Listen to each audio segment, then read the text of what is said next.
I dream సమర్పించు Kanchipuram Varamahalakshmi silks వారి మా ఇంటికి రండి.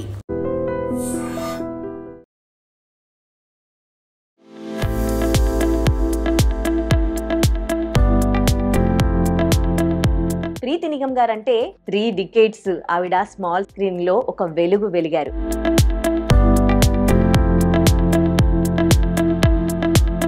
ఈ 2వ శుక్రవారం వరలక్ష్మి వ్రతం చేసుకుంటున్నారు. మా ఇంటికి రండి అంటూ మనల్ని ఆహ్వానించారు. కొంతమంది ఒక్కో దేవుణ్ణి కొలుస్తూ ఉంటారు కదా, కొంతమంది శివుడు, కొంతమంది విష్ణువు. మీరు? మా మదర్ శివుడు అంటే ఒక ఆంజనేయ స్వామి అనగానే ధైర్యం, అమ్మ అంటే ఇంకా అమ్మనే. ఇప్పుడు నేను కూర్చొని ఎంత చక్కగా వరలక్ష్మి వ్రతం అంటే ఏంటి, వరాలు ఇచ్చే అమ్మవారు, ఏమని కోరుకుంటున్నాం అక్కడ? అమ్మా నా భర్తని మంచిగా ఉంచు, నా ఫ్యామిలీని. ఫస్ట్ థింగ్ దేవుడి దగ్గర వెళ్ళి కోరుకోవడం అనేదే ఉండకూడదు. దేవుడికి థ్యాంక్స్ చెప్పడమే పూజ.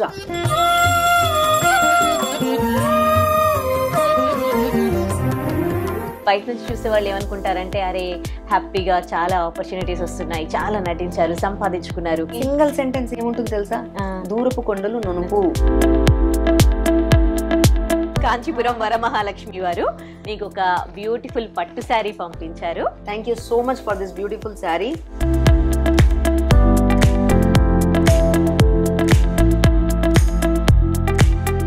ఎల్ఎం ఫ్లోర్ క్లీనర్ వాళ్ళు మీకు ఎక్కువగా చేతి పెయింట్ కాకుండా చాలా ఈజీగా క్లీన్ చేసేస్తుంది అనమాట. ఎంతో కన్వీనియంట్ గా అయిపోతుంది. Yeah, welcome to I dream Kanchipuram Varamahalakshmi silks వారి మా ఇంటికి రండి. మరి మా ఇంటికి రండి ప్రోగ్రామ్ లో భాగంగా ఇవాళ మనం వచ్చేసాము ప్రీతి నిగమ్ గారింటికి. ప్రీతి నిగమ్ గారు అంటే 90s వాళ్ళకి చాలా చాలా వెల్ నౌన్ అండి. ఎందుకంటే ఇప్పటికీ కూడా స్టిల్ తను లైమ్ లైట్ లోనే ఉన్నారు. కానీ 3 డికేడ్స్ ఆవిడ స్మాల్ స్క్రీన్ లో ఒక వెలుగు వెలిగారు. ఎన్ని సీరియల్స్, ఎన్ని సినిమాలు, ఆ విధంగా కూడా ఇప్పటికీ స్టిల్ తను సోషల్ మీడియాలో ఎప్పుడు కూడా చాలా అప్డేట్ లో ఉంటూ ఉంటారు. ఈ 2వ శుక్రవారం వరలక్ష్మి వ్రతం చేసుకుంటున్నారు. మా ఇంటికి రండి అంటూ మనల్ని ఆహ్వానించారు. మరి మనం వచ్చేసాము, పూజ జరుగుతోంది, వెళ్ళి పూజలో పార్టిసిపేట్ చేద్దాం. అలాగే కాంచీపురం వరమహాలక్ష్మి సిల్క్స్ వారు ఒక బ్యూటిఫుల్ శారీ ప్రీతి నిగమ్ గారి కోసం పంపించారు. ఆ శారీ కూడా మీకు చూపిస్తాను. ఇక ఎలిం బ్రాండ్ వాళ్ళు కూడా ఒక గిఫ్ట్ హ్యాంపర్ పంపించారు. మరి మనము ప్రీతి నిగమ్ గారి వాళ్ళ ఇంట్లోకి వెళ్ళి పూజలో పార్టిసిపేట్ చేసి మరి వాళ్ళు ఇచ్చిన గిఫ్ట్స్ ప్రీతి నిగమ్ గారికి అందిద్దాం. పదండి.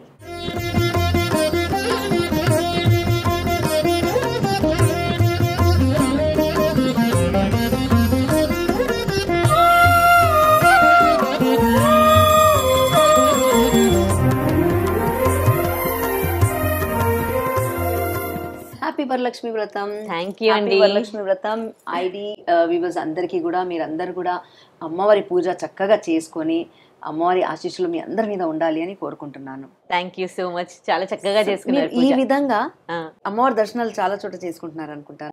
ఎవ్రీ వీక్ ఒక్కో ఇంట్లో చేసుకుంటాను మీ అందరి వల్ల. చాలా సంతోషం. అంటే మీకు అమ్మవారు అలా పిలిచి బ్లెస్సింగ్స్ ఇస్తున్నట్టు మేబీ ఉండొచ్చు. అమ్మవారి దయ అనేది ఉంటేనే ఏదైనా జరుగుతుంది. ఉంటుంది. Only positive energy.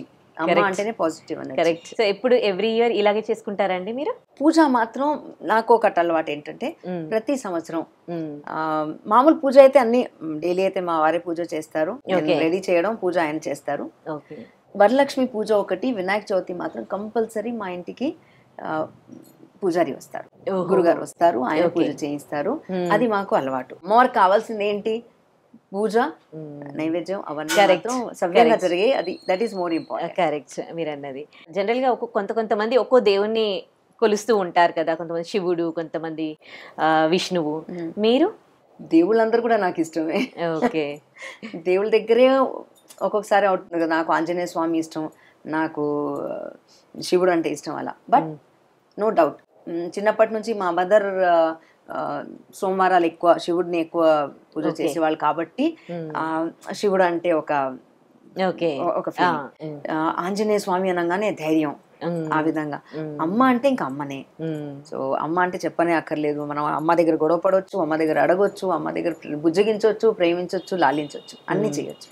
సో అలా రూపాలు వేరే ఉండొచ్చు, బట్ భగవంతుడు ఒక్కడే కదా, వివిధ రూపాల్లో మనం కొలుచుకుంటాం. సో నేను ఈ గుడి అని ఆ గుడి అని పర్టికులర్ గా ఇక్కడే వెళ్ళాలని అలా ఏం లేదు. అన్ని గుళ్ళు వెళ్తారు. వీలైనంత వరకు టెంపుల్స్ మేము కవర్ చేస్తుంటాం. నేను నాగేష్ చాలా ట్రావెల్ చేస్తున్నాము. ఈ మధ్య ఇంకా పెరిగింది, బికాస్ ఇంతకు ముందు పిల్లలతో ట్రావెల్ చేయాలని ఎక్కువ ఉండేది. బట్ పిల్లలు బిజీ అయిపోయేసరికి మేము ఈ విధంగా టెంపుల్స్ ఎక్కువైపోయాయి మాకు. We're enjoying that. ఓకే, మీరు గ్రాండ్ గా చేసుకునే ఫెస్టివల్? అన్ని ఫెస్టివల్స్ గ్రాండ్ గా చేస్తాం. మా చిన్నప్పటి నుంచి నిజంగా చెప్తున్నాను, నాగపంచమి అనేది టెంపుల్ దగ్గర వెళ్తే అక్కడ పూజ, ఆడవాళ్ళు పూజ చేస్తున్నారు అని అనిపిస్తుంది కదా. మా ఇంట్లో నాగపంచమి కూడా గ్రాండ్ గా జరిగేది. అంటే ఇప్పుడు ఒక టైం తర్వాత మనకు అర్థమైంది ఏంటంటే ఇంటికి తీసుకొచ్చేసి జంతుని మనం హింసించకూడదు కాబట్టి అని. బట్ చిన్నప్పుడు ఏంటంటే పాముని ఇంటికి తీసుకొచ్చేవాళ్ళు. ఒక్కొక్కళ్ళ ఇంటికి వాళ్ళు పాము తీసుకొని తిరిగేవాళ్ళు.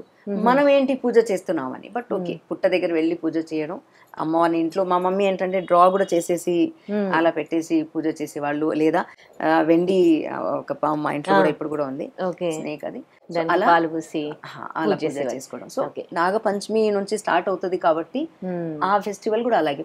హోలీ కొంతమంది పాత బట్టలు ఉన్నాయి, కలర్ పాడైపోతుంది. మాకు హోలీ పండుగ కూడా 5 పిల్లలకి కూడా వైట్ డ్రెస్ మమ్మీ కుట్టించేవాడు. సూపర్. సో అమ్మవారి దయ వల్ల ఒక అంటే 32 ఇయర్స్ స్మాల్ స్క్రీన్ నేలడం అంటే మామూలు విషయం కాదు కదా. సో 32 ఇయర్స్ మీరు స్మాల్ స్క్రీన్ లో ఒక వెలిగారు అండ్ సినిమాలు చేశారు. అసలు ఒక మంచి అంటే ప్రీతి నిగమ్ అంటే ఒక గుర్తింపు తెచ్చుకున్నారు అమ్మవారి దయతో.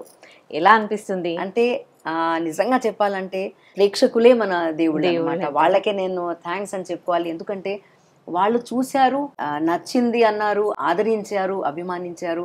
సో వాళ్ళ వల్లనే నాకు ఈ స్థాయి వరకు నేను రాగలిగాను, అంటే because of audience.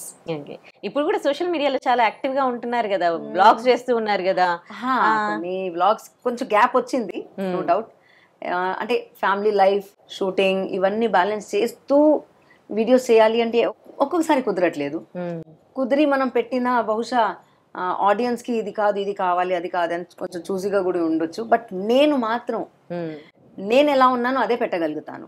I can't create for video కోసం నేను క్రియేట్ చేయలేను. That is not Preethi Nigam. I want to be natural. Whatever I am, నేను ఎలా ఉన్నానో అలాగే కనిపించాలి. ఇప్పుడు మీరు వస్తున్నారు కదా అనేసి నేను ఎక్కువ డెకరేషన్ చేయలేను. యాక్చువల్ గా చేసేవాళ్ళు ఇవాళ చేయలేదు, ఇవాళ పూజ ఇలాగే జరగాలి అని రాసి ఉంది, ఇలా జరిగింది. సో నా ఛానల్లో కూడా చాలా సార్లు మీరు చూస్తే ట్రావెలింగ్ వ్లాగ్స్ చేశాను, వంట చేశాను. What ever is happening in my life చిన్నగా అవే నేను పెట్టడం జరిగింది అంతే. ఓకే, సో ఎట్లా ఉంది లైఫ్ ఇప్పుడు? ప్రెసెంట్ ఏం చేస్తూ ఉన్నారు? 3 ప్రాజెక్ట్స్ విచ్ ఐఎమ్ డూయింగ్.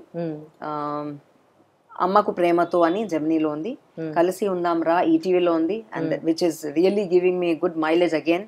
కలిసి ఉందాం రా జనాలు బాగా తిట్టుకుంటున్నారు, అంటే నన్ను కాదు ఆ క్యారెక్టర్, నెగటివ్ క్యారెక్టర్ చేస్తూ ఉంటారు కదా. సో క్యారెక్టర్ ని తిట్టుకుంటున్నారు. తిట్టుకోవడం అంటే అది ఎంత మీరు కనిపించాం అక్కడ, ఎంత పర్ఫామ్ చేస్తే వాళ్ళకి అబ్బా ఈవిడ వచ్చింది, ఈవిడ ఇంకా ఇలా చేస్తే అలా చేస్తానని తిడతారు. సో ఆ క్యారెక్టర్ ని తిడుతున్నారు. అదే సో పర్ఫార్మెన్స్ వాళ్ళకి నచ్చింది ఒక విధంగా. So I always take it as a blessings, appreciation లాగా తీసుకుంటాను. పాపే మా జీవన్ జ్యోతి ఆల్మోస్ట్ 3.5 years నుంచి జెమినీలో మా టీవీలో వస్తూనే ఉంది. ఓకే, సో మీరు బయటకు వెళ్ళినప్పుడు ఏం అడుగుతూ ఉంటారు మీ గురించి, మీరు చేసిన సీరియల్స్, సినిమాల గురించి? అంటే చెప్తుంటారు సామాన్యంగా, బాగుందండి, ఇందులో చాలా బాగుంది, అందులో బాగుంది. అయ్యో మీది రుద్రాగాల నుంచి మీరు గుర్తున్నా అంటే రుద్రాగాల కన్నా ముందు కూడా ఉన్నాను నేను మా హస్బెండ్ నాగేష్, ఆయన కూడా రుద్రాగాల కంటే ముందు ఉన్నారు. బట్ రుద్రాగాలు ఒక mile stone for many artist. అందులో చేసిన వాళ్ళందరికీ ఒక add on feather in our cap అంటాం కదా, అలా ఫస్ట్ డైలీ సీరియల్ ఉండడం వల్ల ఋతురాగాలు అనేది చాలా గుర్తింపు తెచ్చింది. చాలా మంది పెళ్లిలో కూడా అక్కడే జరిగాయి, మీకు తెలుసా? అవునా?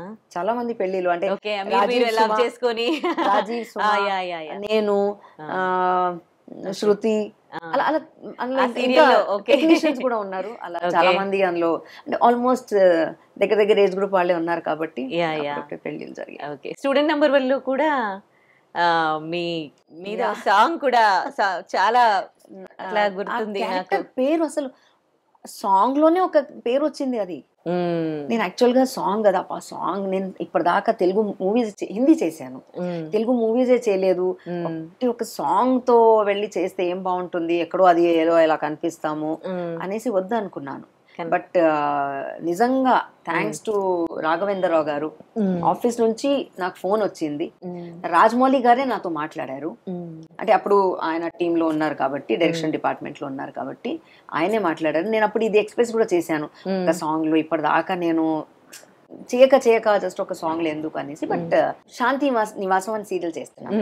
శాంతి నివాసంలో ఉన్న వాళ్ళందరూ అందులో ఉండాలి అని అన్నారట సార్. కాబట్టి అందరు ఉండాలి అంటే నేను కాదనలేక, that was my first Telugu film. Okay. కానీ నేను అనుకోలేదు, నేను ఎక్స్పెక్ట్ చేయలేదు ఎంత రెస్పాన్స్ వచ్చింది. గుర్తుండిపోయారు చూడండి ఆ సినిమా మొత్తంలో. మీరు మీకంటూ అసలు ఒక సాంగ్ లో అక్కడక్కడ కనిపిస్తున్నావు, కానీ దానికి కూడా ఒక మీరే హైలైట్ అయ్యారు అందులో సాంగ్ లో కదా. బ్లెస్డ్ అంతే. ఇప్పుడు సినిమాలో ఆపర్చునిటీస్ ఏమైనా ఉన్నాయా? ఉన్నాయి, but only thing is maybe I don't know. నేను ఆల్రెడీ నేను వెయిట్ చేస్తున్నాను. లిటరలీ నేను మంచి క్యారెక్టర్స్ చేశాను, బట్ సమ్ హౌ చిన్న గ్యాప్ అయితే వస్తోంది. But still waiting for a good character. నాకు జనరల్ గా కామెడీ చేయడం ఇంకా ఇష్టం, బికాస్ కామెడీలో timing is more important. Timing, ఆ డైలాగ్, అది స్క్రిప్ట్ ఇస్ మోర్ ఇంపార్టెంట్. చాలా మంది సెలబ్రిటీస్ ని చూసి జనరల్ గా బయట నుంచి చూసే వాళ్ళు ఏమనుకుంటారంటే, అరే హ్యాపీగా చాలా ఆపర్చునిటీస్ వస్తున్నాయి, చాలా నటించారు, సంపాదించుకున్నారు, మంచి హస్బెండ్ అండ్ పిల్లలు కూడా అంటే చదువులో బాగా వెళ్ళారు, ఇంకేం ప్రాబ్లమ్స్ ఉంటాయి. సింగిల్ సెంటెన్స్ ఏముంటుంది తెలుసా? దూరపు కొండలు నునుపు. ఓ సూపర్. అంతే కదా. దూరం నుంచి అప్పా ఏముందబ్బా, హిమాలయాస్, నేను ఉత్తరాఖండ్ వెళ్ళానమ్మా, అద్భుత అనమాట. వచ్చేసిన తర్వాత నేను తలుచుకుంటే ఆ క్లౌడ్ బస్ట్ అవ్వడం ఏంటి, ఆ స్లైడ్స్ అవ్వడం ఏంటి, మనుషులు అసలు ఇలా చూస్తూ చూస్తూ ఇప్పుడు ఉన్నారు, ఇప్పుడు లేరు, ఎంతమంది చనిపోయారు, ఎంతమంది తప్పిపోయారు. సో దూరపు కొండలు నునుపు, దూరం చాలా అందంగా ఉంటుంది, but when you travel on that way అప్పుడు మనకు తెలుస్తుంది యాక్చువల్ ఏంటి అనేది. దూరం నుంచి యాక్టింగే కదా అనుకుంటాం. సో యాక్టింగ్ లో కూడా నవరసాలు ఉన్నాయి. మీకు లాంగ్వేజ్ తో ప్రాబ్లం అయ్యింది మీ స్టార్టింగ్ స్టేజ్ లో?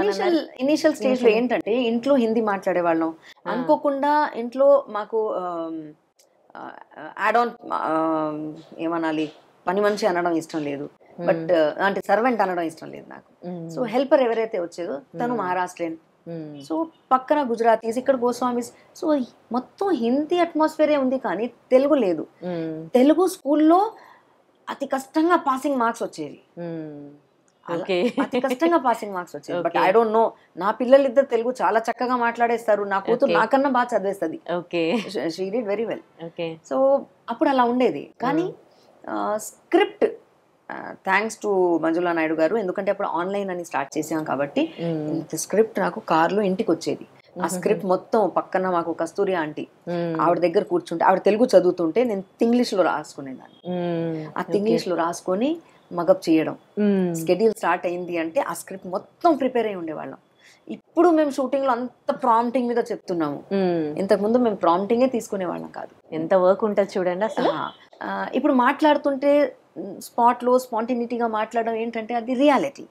బట్ అక్కడ ఒక క్యారెక్టర్ లో పరకాయ ప్రవేశం చేయాలి, ఒక క్యారెక్టర్ లో ఉండాలి అంటే ఆ క్యారెక్టర్ లో ఉండేటప్పుడు ఆ క్యారెక్టర్ ఎలా రైటర్ ఊహించుకున్నారు, డైరెక్టర్ ఇమాజినేషన్ ఎలా ఉందో, that is how you have to behave. So ఆ బిహేవ్ చేయాలి అంటే మనం ప్రిపేర్ గా ఉండాలి. డైలాగ్స్ మనకి ఎప్పుడైతే ఇక్కడ ఉంటాయో దెన్ మనం జీవించవచ్చు. కరెక్ట్. సో అఫ్ కోర్స్ ఇప్పుడు చేస్తున్నాం, కానీ అప్పుడున్న సాటిస్ఫాక్షన్ ఈ మధ్య కొంచెం తక్కువ అనిపిస్తుంది. ఓకే. సో బ్యాక్గ్రౌండ్ మీ వర్క్ ఎట్లా ఉంటుంది, ఎంత స్ట్రగుల్ అయ్యారు, ఎంత స్ట్రగ్లింగ్ తో ఈ స్టేజ్కి వచ్చారో తెలుస్తుంది. ఆ టైంలో మళ్ళీ మీకు చిన్న చిన్న పిల్లలు పుట్టాక వాళ్ళు కూడా ఇప్పుడు సక్సెస్ఫుల్ గా ఒకరు అడ్వకేట్, ఒకరు ఇంటర్నేషనల్ ప్లేయర్ అండ్ జాబ్ కూడా చేస్తూ ఉన్నారు. సో అక్కడ ఎక్కడ డిస్టర్బ్ కాలేదు. సో ఎట్లా కోఆర్డినేట్ చేసుకున్నారు? డిస్టర్బ్ కాలేదు, నేను నా అంతగా నేను డిస్టర్బ్ అయ్యి ఉంటాను. బట్ నిజంగా చెప్పాలంటే నా పిల్లలు ఎప్పుడు డిస్టర్బ్ చేయలేదు. నేను బాయ్ అని చెప్పి వాళ్ళ ముందే చెప్పి వెళ్ళినా, అంటే నేను కూడా కొంతవరకు వాళ్ళని అలా ప్రిపేర్ చేశాను. ప్లస్ మా పేరెంట్స్ హెల్ప్ ఉంది, నాగేష్, వీళ్ళ సపోర్ట్ నాకు మొత్తం ఫ్యామిలీ సపోర్ట్ ఉంది కదండి. మా చెల్లెలు మా పాపని బాగా చూసుకునేది తను కూడా. ఓకే. చెల్లెలు ఉంటే మాత్రం అక్కలకి చాలా హెల్ప్ఫుల్ ఉంటుందండి. ఎందుకంటే పిల్లలు అనేసరికి నీజ్ అనగానే వాళ్ళు ప్రేమగా చూసుకుంటారు. మా అక్క పిల్లలు నేను చూసుకునేదాన్ని అలాగే. లేట్ నైట్స్ ఉన్నా కూడా ఎత్తుకొని కూర్చోవడం అవన్నీ జరిగాయి. సో అలా మా చెల్లెలు కానీ, మా తమ్ముడు కానీ, మా పేరెంట్స్ కానీ చాలా, నాగేష్ అయినా మా ఇన్లా సైడ్ నుంచి కూడా. సో ఓవరాల్ ఫ్యామిలీ సపోర్ట్ ఉండేది. ఓకే. ఆ సపోర్ట్ లేనిది ఏ ప్రొఫెషన్ అయినా టఫ్. కరెక్ట్. సో మేము కూడా యాక్టింగ్ అంటే కూడా అగేన్స్ట్ నేచర్ వర్క్ చేస్తున్నాం. ఇది ప్రీతి నిగం అది కాదు, but Preeti Nigam has to present like that. ఎందుకంటే ఆ క్యారెక్టర్ లా బిహేవ్ చేయాలి. ప్రీతి నిగం అక్కడ కనిపించకూడదు. సో అక్కడ వెళ్ళంగానే నాకు పూనడం అంటారు కదా, అలా ఎస్పెషల్లీ చంద్రముఖి చేసేటప్పుడు మీరు నమ్మరు, నెగిటివ్ క్యారెక్టర్ అనేది ఎవరు చేసినా కూడా చాలా స్ట్రెయిన్ అవుతారు. బికాజ్ లేనిది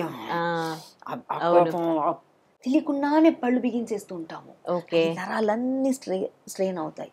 అందులో నేను ఎంతలా అంటే జీవించేయడమే ఇంకా. సో చాలా స్ట్రెయిన్ అవుతాను. చాలా కట్ యాక్షన్ అనగానే ఇట్స్ లైక్ పూనడం అని చెప్పేసి, కట్ అనగానే అయ్యో స్టేజ్కి వచ్చేస్తాం ఒక్కొక్కసారి. ఓకే. ఇప్పుడంటే పేర్లు మార్చుకోవట్లేదు, మీరు ప్రీతి నిగం అని అలాగే పెట్టుకున్నారు, వెనకాల కర్ర అని పెట్టుకోలేదు. వై? మా ఆయన పేరులో కర్ర ఉంది కాబట్టి. కానీ దట్స్ ఎ వండర్ఫుల్ క్వశ్చన్ అమ్మా. చాలా సార్లు ఇంటర్వ్యూలో కూడా అంటే రొటీన్గా వెళ్ళి మాట్లాడుతుంటాం. కానీ ఈ మధ్య మీరు చూస్తుంటే చాలా మంది, నేను యంగ్స్టర్స్కి స్పెషల్లీ చెప్తాను, డిఫరెన్స్ ఆఫ్ ఒపీనియన్ అనేది ప్రతి ఒక్కళ్ళకి వస్తుంది. సిబ్లింగ్స్లో వస్తుంది. అరే అక్క చెప్పింది నాకు నచ్చలేదు, వాడేంటమ్మా తమ్ముడు ఇలా చేస్తున్నాడు. ఈ గొడవలు ప్రతి ఇంట్లో ఉంటాయి. అక్క చెల్లెళ్ళు, తమ్ముళ్ళు, అక్క, అన్న అందరిలో ఉంటాయి. కానీ పెళ్ళిళ్ళు అయ్యే వరకు మీరు ఎంత గొడవ పడేసి బయటికి వెళ్ళినా మళ్ళీ ఆ పక్షుల్లాగా అదే గూట్లోకి వస్తాం. అక్కడ వచ్చేసి మనం అమ్మతో కోపం వచ్చినా, మనం నాగేష్ నాకు చాలాసార్లు చెప్తుంటారు, అరే అమ్మతో కోపం వస్తే ఎవరు అమ్మకి డైవోర్స్ ఇవ్వరు, ఇక్కడ డివోర్స్ అని వర్డ్ అని వాడరు. ఆ డివోర్స్ అనే వర్డ్ ఏదైతే ఉందో చాలా చాలా పెయిన్ఫుల్ సబ్జెక్ట్ అయిపోయింది తెలుసా ఈ మధ్య యంగ్స్టర్స్లో. చాలా షార్ట్ టైంలో అరే మ్యారేజ్ అయింది 1 monthలో లేదు, వాళ్ళు కలిసి ఉండట్లేదు, విడిపోయారు, డైవోర్స్ అయిపోయింది, 6 months. ఎలా? లవ్ మ్యారేజ్ అయిన వాళ్ళు సరే ఓకే, అరేంజ్ మ్యారేజ్ అయ్యింది తప్పలేదు, అక్కడ ఒక చెప్పుకోవడానికి ఉంది కనీసం. లవ్ మ్యారేజ్ ఎన్ని ఇయర్స్ నుంచి లవ్ చేసుకొని పెళ్లి చేసుకున్నాం అంటారు. నేను రీసెంట్గా ఒక స్టోరీ విని ఐ వాజ్ రియలీ షాక్. ఏంటి అంటే ఇద్దరు కూడా ఇల్లు వాళ్ళ పేరెంట్స్ ఒప్పుకోలేదు, వీళ్ళ పేరెంట్స్ ఒప్పుకోలేదు, ఆ ఊరే వదిలేసి హైదరాబాద్కి వచ్చేసారు. వచ్చేసి ఇక్కడ వర్క్ చేసుకుంటున్నారు, చెరొక వర్క్. ఇప్పుడు ముందు ప్రేమించినప్పుడు ఆవిడ డార్క్ కనిపించలేదు, ఇప్పుడు ఆవిడ డార్క్ కనిపిస్తుందట. నీ కలర్ ఏంటి అంటే ముందు నీకు కనిపించలేదా? అదే బాహ్య రూపం అనేది మీ చిన్నప్పుడు ఫోటో మీరు చూసుకుంటే ఇప్పుడు మీరు సేమ్ ఉండరు కదా. అంతే కదా. ఇప్పుడు ఉన్న ఫోటో నెక్స్ట్ 10 yearsలో ఉండదు, తర్వాత ఏజ్లో ఉండదు. అరే పెద్ద పెద్ద హీరోయిన్స్ మీరు చూస్తే పాతగా, అరే ఆవిడ ఎంత అంత గట్టి కదండి బాబోయ్, ఇలా అయిపోయింది ఇప్పుడు. ప్రతి ఒక్కళ్ళు అంతే. కరెక్ట్. దానికి ప్రేమించడం అనేది శరీరాన్ని కాదు, మనసుని. కరెక్ట్. సో అడ్జస్ట్మెంట్ లైఫ్లో ఎప్పుడు కూడా చిన్న చిన్న వాటికి తప్పదు అడ్జస్ట్ అవ్వడం. సో ఆ విషయానికి వస్తే మా ఆయన గొప్పతనం అది. జనరల్గా పెళ్ళైన తర్వాత అబ్బా ఇప్పుడు నా పేరు కూడా మార్చేస్తారు కదా, నేను ఇలా చెప్పుకొని చూసుకున్నాను ప్రీతి నిగం అంటే అలవాటైంది. చిన్నప్పటి నుంచి అలవాటైంది కాబట్టి. అదే ప్రీతి కర్ర అని చిన్నప్పటి నుంచి అలవాటైతే అదే నచ్చేది. ఇప్పుడు ప్రీతి కర్ర అంటే ఎలా అనిపిస్తుందో అని నేను ఊహించుకుంటున్నాను. మార్చేస్తారు ఇంకా అన్నట్టుగా. So why should I change your name? నేను ఎవరు నీ పేరు మార్చడానికి? నువ్వు ఒక పేరు సంపాదించుకున్నావు, ఆ పేరు, సో అది నీ సంపాదన, how can I change it అని చెప్పేసి ఆయన అసలు ఈ never ask me to change my name. Okay, how so అలా మేము డైలీ కూడా పడతామండి. అలా అనేసి ఏదో ఇలాగే ఉంటారా వీళ్ళు, మీ ఫ్యామిలీలో మీరు ఎలా ఉంటారు, మా ఫ్యామిలీలో మేము కూడా అలాగే ఉంటాము. చిన్న చిన్న వాటికి గొడవలు కూడా పడతాము, పెద్ద పెద్ద వాటికి కూడా గొడవ పడతాము, మళ్ళీ దాన్ని చిన్నగా చేసుకుంటాము, చిన్నదాన్ని పెద్దగా చేసుకుంటాం, మళ్ళీ దాన్ని చిన్నగా చేస్తాం. సో గొడవలు అనేవి ప్రతి ఫ్యామిలీస్లో ఉంటాయి, కానీ అడ్జస్ట్ చేసుకుంటూ ముందుకు వెళ్ళడమే లైఫ్. చాలా మంచి విషయాలు చెప్పారు పండగ పూట అండి. ఇప్పుడు నేను కూర్చొని ఎంత చక్కగా వరలక్ష్మి వ్రతం అంటే ఏంటి, వరాలు ఇచ్చే అమ్మవారు, ఏమని కోరుకుంటున్నాం అక్కడ? నా భర్తని మంచిగా ఉంచు, నా ఫ్యామిలీని ఫస్ట్ థింగ్ అసలు కోరుకోవడం కాదు, వరలక్ష్మి కాబట్టి మనం అడుగుతున్నాం. దేవుడి దగ్గర వెళ్ళి కోరుకోవడం అనేదే ఉండకూడదు. దేవుడికి థ్యాంక్స్ చెప్పడమే పూజ. అసలు పూజ అంటే గుడికి వెళ్ళి నాకు ఇది ఇచ్చేసి, ఇవాళ ప్లీజ్ నాకు ఒక తులం బంగారం ఇచ్చేసి, దేవుడా నాకు ఇవాళ ఒక చాక్లెట్ ఇచ్చేసి కాదు. మనకు కాళ్ళు చేతులు మంచిగా ఇచ్చారు, బ్రెయిన్ మంచిగా ఇచ్చారు, మీకు చూడ్డానికి మీరు అందంగా కనిపించేలాగా ఇచ్చారు, వాట్ ఎవర్ మీకు అంటే అన్ని అవయవాలు బాగుండేటట్టు మీకు దేవుడు సృష్టించాడు. దానికి థ్యాంక్స్ చెప్పుకోరా మీరు? డే టు డే రొటీన్ లో మీకు ఏ లోటు లేకుండా మీ లైఫ్ వెళ్తుంది, దానికి థ్యాంక్స్ చెప్పుకోరా మీరు? So first puja is nothing but thanks. Okay. అంటే గుడికి వెళ్ళంగానే ఏం కోరుకున్నాం, నాకు అది కావాలి ఇది కావాలి అని అమ్మవారు అంటే అడగంది అమ్మాయిని అన్నం పెట్టదు, అందుకే అమ్మవారి దగ్గర కోరుకోవాలి అంటారు. మదర్ కాబట్టి నాకు అనిపిస్తుంది, అమ్మ దగ్గర అడుగుతున్నాను కాబట్టి అమ్మ నా పిల్లలు ఇలా, మా ఆయన ఇలా, ఇది కోరుకుంటాను. వరలక్ష్మి పూజ చేసేదే మ్యారీడ్ ఉమెన్ చేస్తారు అనేసి ఉంది. మీరు విడిపోయిన తర్వాత వాళ్ళు కూడా అనిపిస్తుందా, అరే నేను కూడా వరలక్ష్మి చేసుకోవాల్సింది అని? నాకు తెలియదు మరి ఎలా అనిపిస్తుందో. అనిపిస్తుంది డెఫినెట్లీ. తాంబూలం తీసుకోవడానికి పిలిచినప్పుడు అరే వెళ్ళాలా, వాళ్ళు ఏమనుకుంటారో, నేను మా ఆయనతో కలిసి ఉండట్లేదు, ఎంత టిపికల్ థాట్ వస్తుంది కదా అది. ఎందుకు ప్రతి ఒక్కళ్ళు కలిసి ఉండడం అనేది చిన్న చిన్న వాటికి కాస్త కాంప్రమైజ్ అయ్యి కాస్త కొంచెం సేపు కోపాన్ని కంట్రోల్ చేసుకుంటే అది ఎప్పటికీ సేమ్ ఉండదు. కరెక్ట్. చాలా మంచి విషయాలు మనం మాట్లాడుకున్నాం. మరి మీకు ఇవాళ కాంచీపురం వరమహాలక్ష్మి వారు ఒక బ్యూటిఫుల్ పట్టు శారీ అందజేశారు. అమ్మ నేను ఇవాళ అది కోరుకున్నానా? కోరుకోకుండా అమ్మవారు పంపించారు మీకు. సో ఆ శారీ మీకు ఇప్పుడు ఇస్తాను నేను.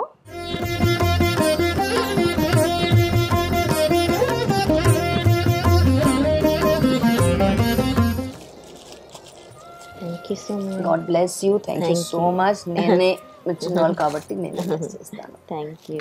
కాంచీపురం వరమహాలక్ష్మి వారు మీకు ఒక బ్యూటిఫుల్ పట్టు శారీ పంపించారు.